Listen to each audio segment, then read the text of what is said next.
감사합니다. 오늘 하루도 예수 그리스도와 함께 동행하시면서 그분의 영광 중에 함께 거하시는 은혜가 있기를 원합니다. 오늘 사도행전 13장 13절부터 31절까지 말씀을 통해서 살펴볼 것을 한번 보도록 하겠습니다. 여러분, 지금 복음을 전하기에 좋은 시대인가요? 복음을 전하기에는 조금 많이 어려움이 있는 시대인가요? 좋은 시대. 예, 아멘입니다. 좋은 시대. 권사님 왜 좋은 시대라고 생각하시는가요? 어, 뭐냐, 인식은 조금 나쁠지는 몰라도, 그래도, 음. 예전처럼 고난과 박해가 직접적으로 있지는 않으니까 사람들이 받아들이지는 못해서 그러지, 받아들이는 사람들 잘 받아들이고, 기본적인 예수님에 대한 인식은 있으니까요. 음, 그렇네요. 예, 권사님, 그 부분은 저도 생각하지 못한 부분인데, 예, 권사님 말씀, 일리가 충분히 있는 말씀입니다. 지금 뭐 박해는 없으니까요. 다만 기독교를 사람들이 좋지 않은 인식으로 보고 있을 뿐이지, 직접적인 박해나, 초대교회나 북한처럼 예수님을 믿으려고 하면 막 목숨을 걸어야 되는 그런 상황은 아니니까, 오히려 복음을 전하기에 좋은 시대다. 네, 충분히 그럴 수 있다라고 생각을 합니다. 권사님 말씀이 일리가 있고요. 생각하지 못했는데 정말 그런 부분이 있네요. 음, 지금은 복음을 전하기에 좋은 시대입니까? 라고 하면 권사님이 얘기하신 것처럼 그렇게 생각할 수도 있지만 또 다른 분들은 기독교가 인식이 너무 좋지 않고 거의 기독교 혐오 시대이기 때문에 복음을 전하기에 참 좋지 않다 이렇게 생각을 할 수도 있습니다. 둘 다 어느 정도의 논리적 근거가 있는 말이다라고 생각을 합니다.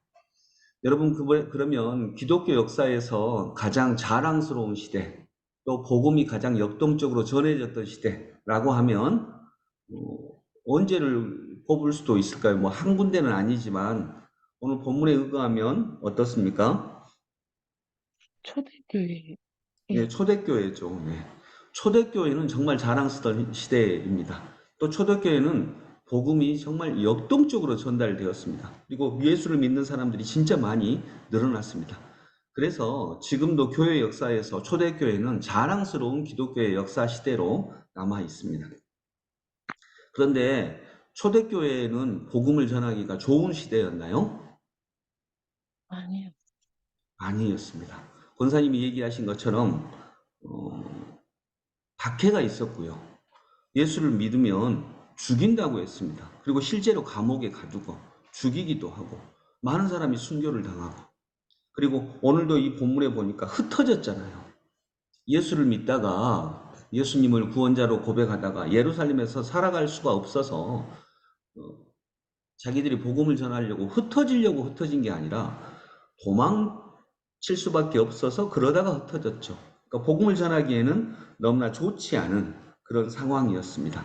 그런데 복음이 가장 역동적으로 전달되었습니다. 날마다 예수 믿는 사람이 늘어났습니다.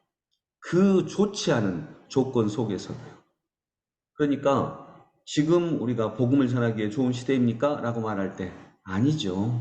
예, 기독교 얘기만 하면 사람들이 싫어하는 사람들이 많고요. 복음을 전하기가 진짜 어려운 시대이기도 합니다.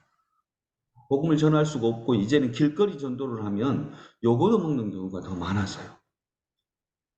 근데 초대교회 시대를 보면서 오히려 우리는 희망을 갖는다라고 하는 거죠. 초대교회도 복음을 전하기에 너무나도 좋지 않은 시대였습니다. 그러나 복음이 역동적으로 전달되었습니다. 이 시대도 복음을 전하기에 한계가 있고 너무나 좋지 않은 시대입니다. 그러나 복음이 역동적으로 전달될 수 있을까요? 없을까요? 있습니다. 근데 초대교회를 보면서 우리는 그렇게 믿고 있습니다. 오늘도 이 안디옥이라고 하는 도시에서 바울과 바나바가 전도하거든요. 그리고 이 전도는 열매를 맺습니다. 그런데 결코 전도할 조건이 좋은 조건에서 전도를 하면 사람들이 박수치고 다 좋아하고 어떤 박해도 없고 그런 가운데서 전도한 게 아닙니다.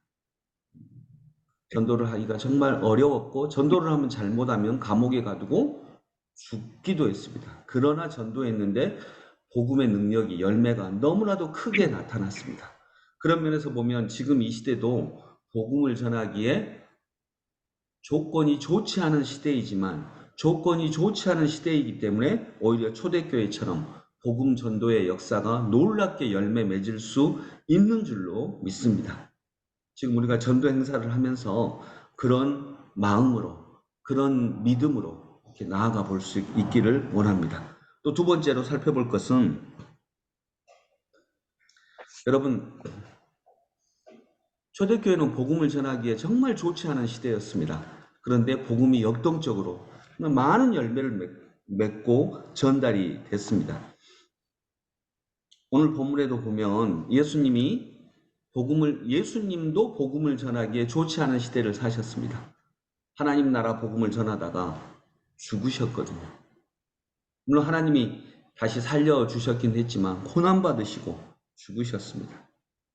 여러분, 복음을 전달하려면 뭘 전해야 할까요? 내가 예를 들어서요, 사과를 먹고 싶어요. 사과를 먹고 싶으면 나는 사과를 막 만들어내면 되나요? 일단 사과나무를 심어야죠. 예, 사과 씨를 심어야 되고요. 사과나무를 길러야 되고 또 가꾸어야 돼. 가꾸고 물 주고 거름 주고 그랬죠.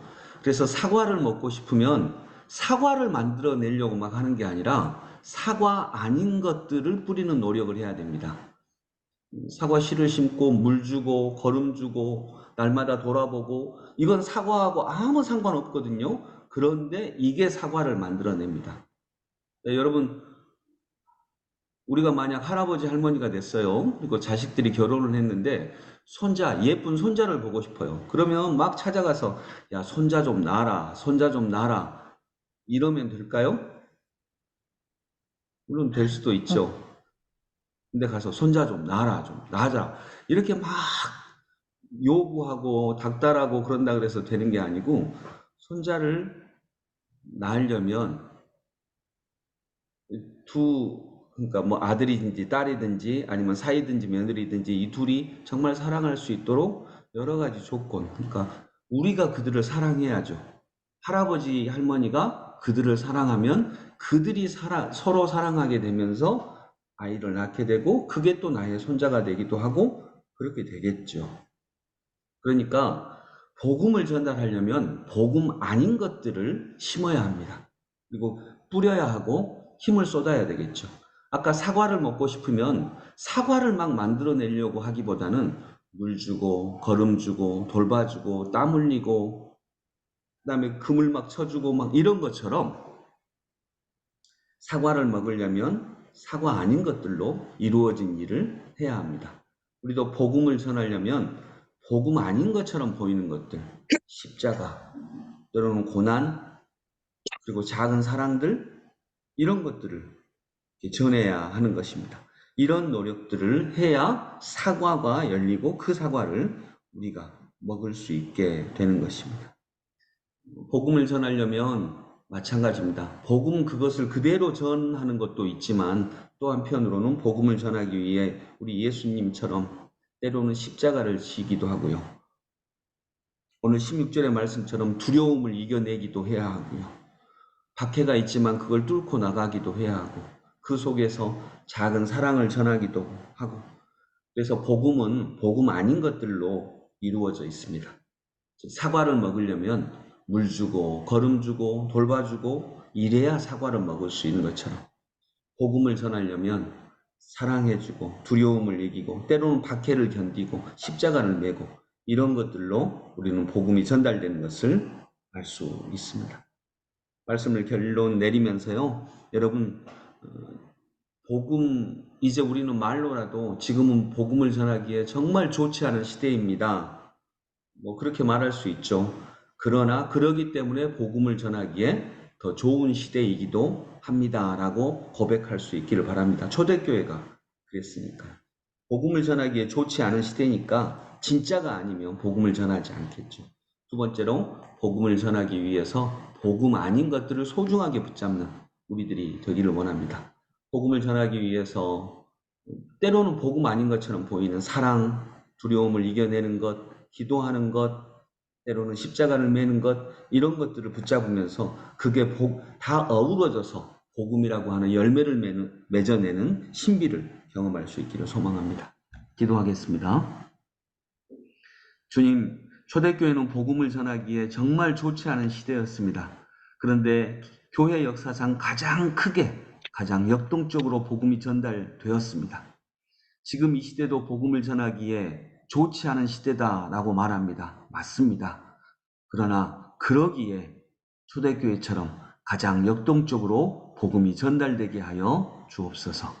믿습니다. 예수 그리스도 이름으로 기도드립니다. 아멘.